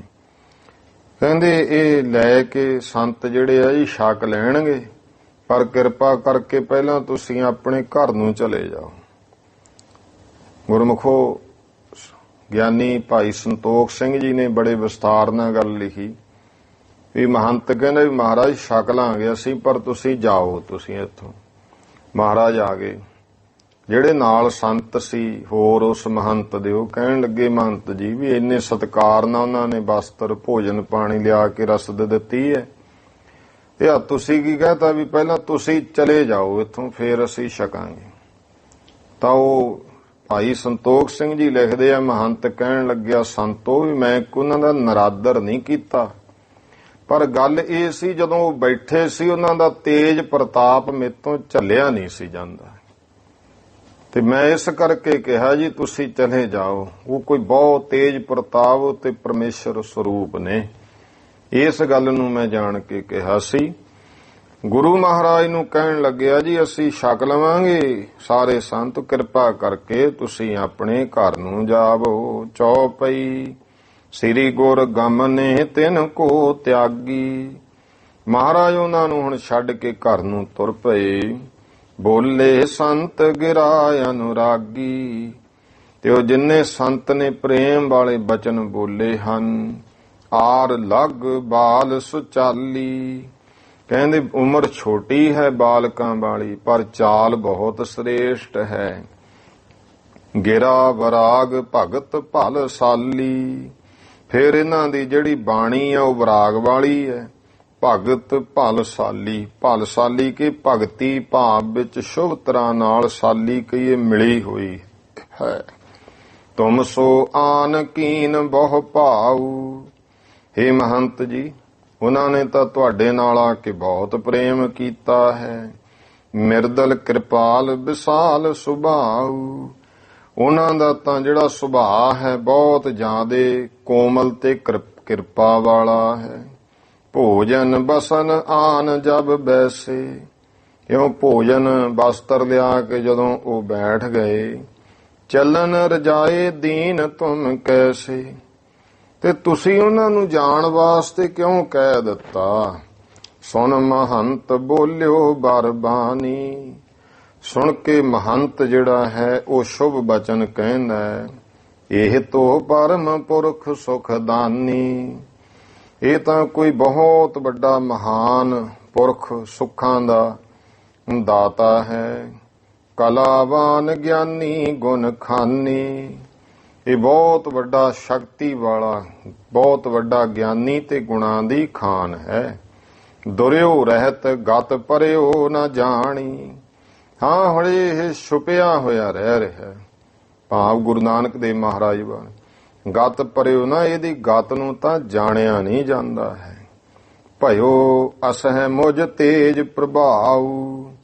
ਤੇ ਉਹਦਾ ਇਸ ਤਰ੍ਹਾਂ ਅਸਹਿ ਨਾ ਸਹਿਆ ਜਾਣ ਵਾਲਾ ਇਤਨਾ ਤੇਜ ਪ੍ਰਤਾਪ ਦਾ ਪ੍ਰਭਾਵ ਹੋਇਆ, ਜਾਂ ਤੇ ਦੀਨੀ ਜਾਨ ਰਜਾਊ। ਇਸ ਕਰਕੇ ਮੈਂ ਜਾਣਦੀ ਉਹਨਾਂ ਨੂੰ ਰਜਾ, ਭਾਵੇਂ ਗਹੀ ਰਜਾ ਦਾ ਭਾਵ ਆ ਗਿਆ ਵੀ ਮੈਂ ਉਹਨਾਂ ਨੂੰ ਜਾਣ ਵਾਸਤੇ ਕਹਿ ਦਿੱਤਾ। ਇਨਕੇ ਦਰ ਸੇ ਮੁਕਤੀ ਪਾਈ। ਸੰਤੋ, ਇਹ ਤੇ ਉਹ ਹੈ ਜਿਹਦੇ ਦਰਸ਼ਨ ਕਰਨ ਦੇ ਨਾਲ ਮੁਕਤੀ ਮਿਲ ਜਾਂਦੀ ਹੈ। ਸਫਲ ਜਨਮ ਹਮ ਤੁਮਰਾ ਥਾਈ। ਇਹ ਜਾਣ ਲਓ ਆਪਾਂ ਭਗਤੀ ਕਰਦੇ ਆਂ ਸੰਤੋ, ਮੇਰਾ ਤੇ ਤੁਹਾਡਾ ਇਹਨਾਂ ਦੇ ਦਰਸ਼ਨ ਕਰਕੇ ਜਨਮ ਸਫਲ ਹੋ ਗਿਆ। ਇਤ ਸ੍ਰੀ ਗੁਰਪੁਰ ਪ੍ਰਕਾਸ਼ ਗ੍ਰੰਥ ਪ੍ਰਥਮ ਮਹੱਲੇ ਸਾਚੋ ਵਣਜ ਪ੍ਰਸੰਗ ਵਰਣਨ ਨਾਮ ਦਸਮੋ ਮੰਦਰ ਹੈ। ਸੰਤ ਰੇਣ ਜੀ ਕਹਿੰਦੇ ਭਾਈ ਇੱਥੇ ਤੱਕ ਕਿ ਸ੍ਰੀ ਗੁਰਪੁਰ ਪ੍ਰਕਾਸ਼ ਗ੍ਰੰਥ ਦੇ ਪਹਿਲੇ ਮਹੱਲੇ ਵਿੱਚ ਸੱਚਾ ਵਣਜ ਜਿਹੜਾ ਹੈ, ਖਰਾ ਸੌਦਾ, ਉਹ ਪ੍ਰਸੰਗ ਵਰਣਨ ਕੀਤਾ ਜੋ 10ਵੇਂ ਮੰਦਰ ਵਿੱਚ ਹੈ। ਦੋਹਰਾ ਸੰਤਨ ਕੋ ਪ੍ਰਸੰਨ ਕਰ ਗੁਰੂ ਨਾਨਕ ਜਬ ਆਏ। ਸੰਤ ਪੁਰਸ਼ਾਂ ਨੂੰ ਪ੍ਰਸੰਨ ਕਰਕੇ ਧੰਨ ਗੁਰੂ ਨਾਨਕ ਦੇ ਮਹਾਰਾਜ ਜਦੋਂ ਵਾਪਸ ਆਏ, ਸਹਜੇ ਸਹਜੇ ਉਲੰਘ ਮਗ ਤਲਵੰਡੀ ਦਰਸਾਏ। ਹੌਲੀ ਹੌਲੀ ਰਸਤਾ ਲੰਘਦੇ ਤੇ ਅੱਗੇ ਤਲਵੰਡੀ ਨਗਰ ਦਿਸਿਆ ਹੈ। ਚੌਪਈ ਸ੍ਰੀ ਨਾਨਕ ਜੀ ਪੀਲੋ ਹੇਠ। ਪੀਲੂ ਦਾ ਦਰਖਤ ਸੀ, ਉਹਦੇ ਹੇਠਾਂ ਗੁਰੂ ਨਾਨਕ ਦੇ ਪਾਤਸ਼ਾਹ ਜੀ ਬੈਠ ਗਏ ਧਰ ਕੇ ਸ਼ੁਭ ਠੇਠ। ਇਉਂ ਭਾਈ ਸ਼ੁਭ ਸੁਭਾਅ ਧਾਰ ਕੇ ਸਤਿਗੁਰੂ ਜੀ ਬੈਠ ਗਏ। ਸਾਹਿਬ ਨਾਮ ਤੰਬੂ ਜਿਸ ਕੇਰਾ। ਉਹ ਸਥਾਨ ਦਾ ਨਾਮ ਸੰਤ ਰੇਣ ਜੀ ਕਹਿੰਦੇ ਭਾਈ ਤੰਬੂ ਸਾਹਿਬ ਹੈ। ਬਾਲਾ ਤਬ ਘਰ ਗਾਤੇ ਸਵੇਰਾ। ਉਸ ਸਮੇਂ ਭਾਈ ਬਾਲਾ ਜੀ ਘਰ ਨੂੰ ਗਏ ਹਨ। ਕਾਲੂ ਪੁੱਛੇ ਭਾਖ ਸੁਨਾਇਓ। ਬਾਬਾ ਕਾਲੂ ਜੀ ਨੇ ਪੁੱਛਿਆ ਸਤਿਗੁਰਾਂ ਬਾਰੇ, ਭਾਈ ਬਾਲੇ ਨੇ ਦੱਸ ਦਿੱਤਾ। ਸੁਣ ਕਰ ਕਾਲੂ ਚਕਰਤ ਥਾਇਓ। ਇਹ ਸੁਣ ਕੇ ਬਾਬਾ ਕਾਲੂ ਜੀ ਚਕਰਤ ਹੋ ਗਏ, ਹੈਰਾਨ ਹੋ ਗਏ, ਕੀ ਕੀਤਾ। ਤਾਤ ਕਾਲ ਆਵਤ ਭਾਤਹਾਂ। ਤੁਰੰਤ ਹੀ ਉਸੇ ਸਮੇਂ ਫਿਰ ਉੱਥੇ ਪਹੁੰਚ ਗਏ। ਸ੍ਰੀ ਗੁਰੂ ਨਾਨਕ ਬੈਠੇ ਜਹਾਂ। ਜਿੱਥੇ ਤੰਬੂ ਸਾਹਿਬ ਵਾਲੇ ਸਥਾਨ ਤੇ ਸ੍ਰੀ ਗੁਰੂ ਨਾਨਕ ਦੇ ਮਹਾਰਾਜ ਬੈਠੇ ਸਨ। ਕਹਿ ਬੇਟਾ ਸੌਦਾ ਕਸ ਕੀਨਾ। ਕਹਿਣ ਲੱਗੇ ਪੁੱਤਰ ਜੀ, ਇਹ ਕਿਹੋ ਜਿਹਾ ਤੁਸੀਂ ਸੌਦਾ ਕੀਤਾ ਹੈ। ਮੈਂ ਏਤੋ ਧਨ ਤੁਮ ਕੋ ਦੀਨਾ। ਮੈਂ ਤਾਂ ਇੰਨਾ ਤੁਹਾਨੂੰ ਧਨ ਦਿੱਤਾ ਸੀ। ਸੁਣ ਕਰ ਸ੍ਰੀ ਨਾਨਕ ਕਹੇ ਤਾਤਾ। ਸੁਣ ਕੇ ਸ੍ਰੀ ਗੁਰੂ ਨਾਨਕ ਦੇ ਮਹਾਰਾਜ ਕਹਿੰਦੇ, ਹੇ ਪਿਤਾ, ਤੁਮਰੀ ਆਇਸ ਮਾਨੀ ਸਤ। ਮੈਂ ਤਾਂ ਤੁਹਾਡੀ ਆਗਿਆ ਹੀ ਸੱਚ ਕਰਕੇ ਮੰਨੀ ਹੈ। ਕਹਿਓ ਆਪ ਲਾਭ ਵੱਡ ਵਾਰੋ। ਤੁਸੀਂ ਉਹੀ ਕਿਹਾ ਸੀ ਵੀ ਬਹੁਤ ਵੱਡੇ ਲਾਭ ਵਾਲਾ। ਕਰੋ ਸੌਦਾ ਭਲੀ ਪ੍ਰਕਾਰੋ। ਇਹ ਪੁੱਤਰ ਇਹੋ ਜਿਹਾ ਭਲੀ ਪ੍ਰਕਾਰ ਸੌਦਾ ਕਰੀ ਜਿਹਦੇ ਚੋਂ ਵੱਡਾ ਲਾਭ ਹੋਵੇ। ਮੈਂ ਸੌਦੇ ਸਾਚੋ ਕਰ ਆਇਓ। ਇਸ ਕਰਕੇ ਮੈਂ ਇਹ ਸੱਚਾ ਸੌਦਾ ਕਰ ਆਇਆ ਹਾਂ। ਏਕ ਅਨੇਕ ਹੋਵੇ ਮਨ ਭਾਇਓ। ਇਹ ਤਾਂ ਐਸਾ ਹੈ ਜਿਹੜਾ ਇੱਕ ਤੋਂ ਅਨੇਕਾਂ ਹੋਵੇਗਾ। ਇਹ ਮਨ ਵਿੱਚ ਭਾਵਨਾ ਕਰੇ ਜਾਂ ਮਨ ਵਿੱਚ ਇਹ ਜਾਣ ਲਓ। ਸੁਣ ਕਰ ਬਚਨ ਸ੍ਰੀ ਗੁਰ ਕੇਰੇ। ਸੁਣ ਕੇ ਭਾਈ ਸ੍ਰੀ ਗੁਰੂ ਪਾਤਸ਼ਾਹ ਦੇ ਬਚਨ। ਹਰਖਤ ਭੇ ਕਾਲੂ ਤਿਸ ਬੇਰੇ। ਉਸ ਵੇਲੇ ਫਿਰ ਬਾਬਾ ਕਾਲੂ ਜੀ ਖੁਸ਼ ਹੋਏ। ਆਮ ਇਤਿਹਾਸ ਵਿੱਚ ਇਹੀ ਹੈ ਵੀ ਗੁੱਸੇ ਹੋਏ ਤੇ ਮਹਾਰਾਜ ਦੇ ਮਾਰੀ ਵੀ। ਬੇਬੇ ਨਾਨਕੀ ਭੈਣ ਆ ਗਈ, ਉਹਨਾਂ ਨੇ ਕਿਹਾ ਵੀ ਇਹ ਨਾ ਕਰੋ, ਫੇਰ ਇਸੇ ਕਰਕੇ ਲੈ ਗਏ। ਪਰ ਇੱਥੇ ਫਿਰ ਭਾਵਨਾ ਦੀ ਗੱਲ ਹੈ ਕਿ ਇਤਿਹਾਸਕਾਰ ਹੋਰ ਆਪਣੀ ਇੱਕ ਭਾਵਨਾ ਹੀ ਹੈ ਵੀ ਗੁਰੂ ਪਰਮੇਸ਼ਰ ਰੂਪ ਹੈ। ਇਹ ਸਿੱਖ ਮੈਂ ਨਹੀਂ ਇਹ ਕਹਿਣਾ ਹੈ ਕਿ ਮਹਾਰਾਜ ਦੇ ਚਪੇੜਾਂ ਵੱਜੀਆਂ, ਇਸ ਕਰਕੇ ਉਹਨਾਂ ਨੇ ਭਾਈ ਇਹ ਨਹੀਂ। ਇਹ ਤਾਂ ਚਲੋ ਗੁਰਮੁਖੋ ਬਾਕੀ ਇਤਿਹਾਸ ਵਿੱਚ ਜ਼ਿਆਦਾ ਆਮ ਲਿਖਿਆ ਹੈ। ਇੱਥੇ ਫਿਰ ਉਹਨਾਂ ਕਹਿਤਾ ਵੀ ਬਾਬਾ ਕਾਲੂ ਜੀ ਉਸ ਸਮੇਂ ਖੁਸ਼ ਹੋਏ। ਹੇ ਬੇਟਾ ਜੋ ਕੀਨ ਭਲੇਰਾ, ਹੇ ਪੁੱਤਰ ਜੀ ਜੋ ਵੀ ਕੀਤਾ ਭਲਾ ਕੀਤਾ। ਅਬ ਘਰ ਕੋ ਚਾਲੋ ਬਿਨ ਦੇਰਾ, ਹੁਣ ਤੁਸੀਂ ਬਿਨਾਂ ਦੇਰੀ ਤੋਂ ਘਰ ਨੂੰ ਚੱਲੋ। ਅਸ ਕਹਿ ਸ੍ਰੀ ਨਾਨਕ ਕੋ ਲਿਆਏ।